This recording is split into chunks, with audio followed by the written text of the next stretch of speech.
Morning, Coach. We'll get started here with Ruben and then Kristen.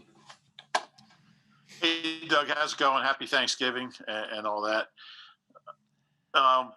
Running game, you guys are averaging well over 5 yards a carry in the first three quarters, but that number goes down to about 3.3 in the fourth quarter. I wonder how much you've looked at that trend and if that's kind of shaped your play calling by not dialing up as many runs late, and what's happening so that you're not able to sustain the running attack late in games. Well, it is something we look at. And I would say the obvious answer to that is we're playing from behind in the fourth quarter, so we're having to throw the ball, to work ourselves back into the football game. And you're right, though. The running game has been probably one of the positives, or probably the positive, offensively. But it is something that I do consider a little bit more in the fourth quarter, even though we are behind and we're trying to work ourselves back into the football game. Go ahead, Kristen, and then Dave. Hey, good morning, Doug. We've talked a lot this season about your messaging with Carson Wentz and maybe how you give that message has changed and evolved over the course of the season. I'm curious, what kind of changes do you make when you give that message at this point of the season with where you guys are at right now? Well, I think the messaging, honestly, it is the specific between he and I, but I also want to make sure that the offense in as a whole understands the messaging too, right? It's even though the focus is on me and the quarterback, I think there's and we've talked about this a lot. I think that each position group can also have specific messaging as well, that we're all doing the same to improve and to get that, to get better each day, each week. And, I continue to talk to Carson and continue to talk to all the quarterbacks and still direct and lead the offense and lead the team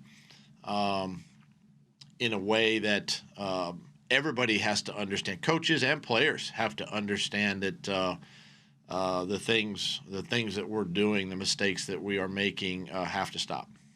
If I can follow up real quick, is it something though where you have to simplify things when you communicate with him at this point of the season?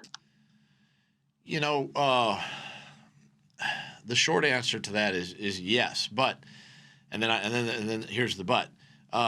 We also simplify because of some of the mistakes that we're making at the skill positions with some of the young guys too. So it's it goes kind of hand in hand with we want to simplify overall, maybe for the quarterback position, but we're also simplifying for the rest of the offense so that guys can, especially this time of year when fatigue and bodies are sore and the minds kind of get tired, that we keep it simple for them, for them also.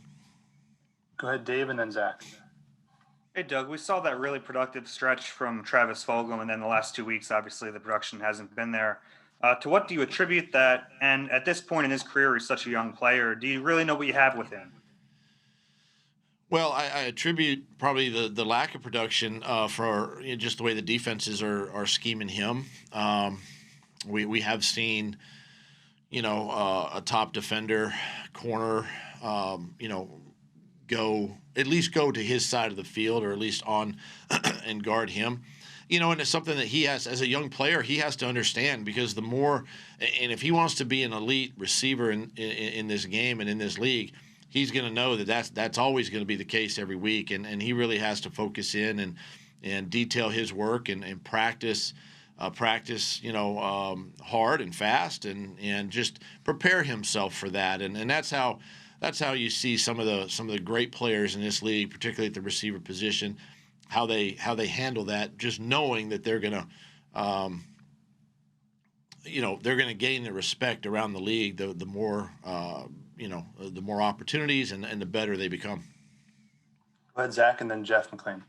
Hey, Doug, two-part question here. Is Zach Ertz trending in the direction of play? And then you said last week that you've been more effective out of 11 personnel than 12 personnel, but you haven't had Ertz and Goddard together much. When they're back, are you expecting to get back to what you did early in the season and really play 12 heavily? Zach is trending in the right direction. He'll be back out there today, in our walkthrough and in our practice this afternoon. And so I'm optimistic, and hopefully he comes away and feels good after today's practice. As it pertains to 12 or 11 personnel, as you guys know too, sometimes, based on, analytics, based on coaches' film study during the week and how the games kind of unfold, I like 12 personnel. I like when Zach and Dallas are in there. I think Rich Rod has been a very positive, complimentary piece in Zach's absence right now. I've been very happy with how he's played, and he's played well. So I do think that I think maybe 12 or 13 personnel could be a little more involved in our game plans. But at the same time, I do like 11 personnel as well. I still like having, some of those young guys on the field with the speed and being able to attack in that way as well. Jeff and then Jamie. I guess, Doug, two-parter. Where's Jason Kelce stand in terms of his injured elbow? He's real quick good. On that. He's sore, but he'll be fine and would expect him to play Sunday. So if he plays Sunday, that would be his 100th consecutive start, which is a pretty impressive feat. What has he meant to this team over that span, and obviously this year with so many moving parts at the offensive line? I tell you, this guy, I got so much respect for him as a football player, on and off the football field. He's somebody that does things right all the time, and his game may not be perfect each week, but this guy, he practices and plays hurt. He gives of himself for his teammates. He's a great leader, not only in the offensive line room, but I think on this football team. It's one of the reasons I make him a captain every year, and the team respects that, and the team looks at that, and I know over the years, probably in his career, we try to, whether it's through the media or the team, we try to find ways to, move Jason Kelce on. But I tell you what, I love this guy. What he can do as a center, how he can get to, how he moves, how he gets to second-level defenders, how smart he is in protection. It's amazing to me. I've never really been around a player, an offensive lineman of his caliber that does what he does day in and day out, and a ton of respect for Jason. Jamie and then Tim. Doug, you talk about, like right now, you just talked about Kelce and the media wants to move on from him and stuff like that. There's always noise around this football team, right? And this week, all the noise is, you should bench Carson Wentz. Why aren't you benching Carson Wentz? Experts say you should. Experts say you shouldn't. How do you filter that stuff out? I mean, I know you guys don't listen to a lot of that, but I'm sure that you're aware of it. And I'm sure, Carson is aware of it. And there's a lot of pressure of being the football coach and the quarterback of this football team. So how do you kind of filter out the noise? For me personally, I don't listen. I don't listen to the radio. I don't read print media.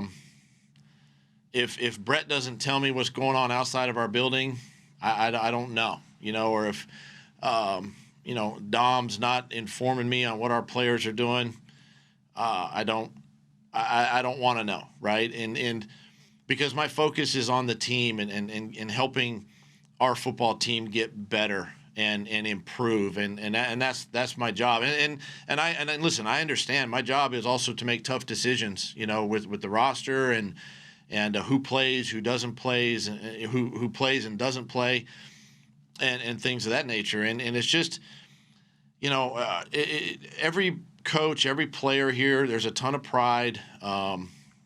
Listen, everybody's an expert. Everybody's an armchair quarterback. Everybody has an opinion. And listen, I respect that. I mean, everybody, people are entitled to that. And I have to do what I feel is in the best interest of the Philadelphia Eagles, Mr. Lurie, and the players in that locker room. And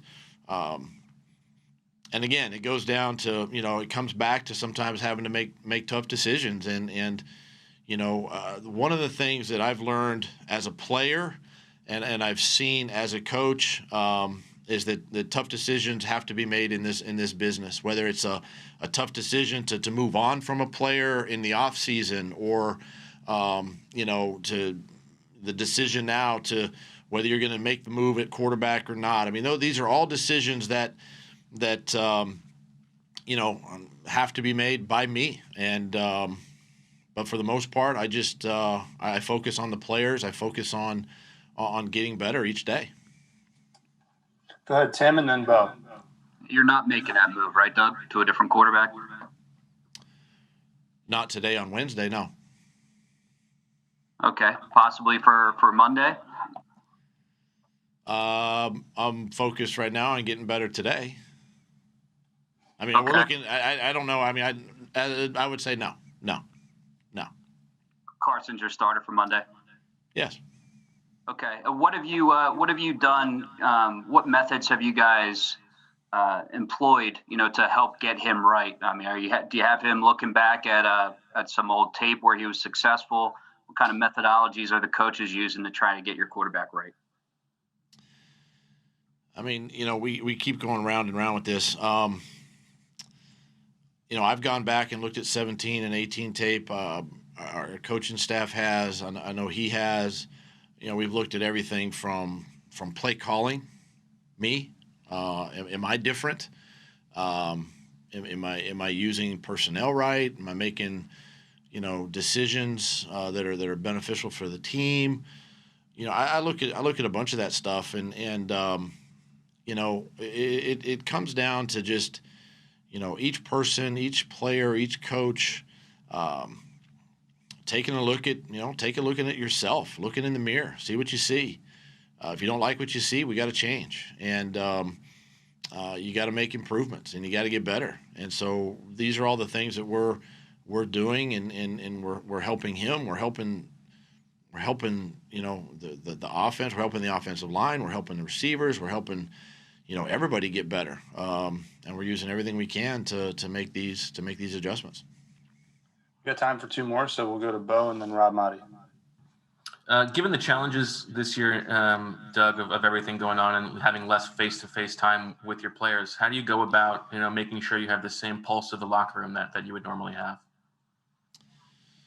Well, for me, it's about reaching out to individual players and just talking, right? And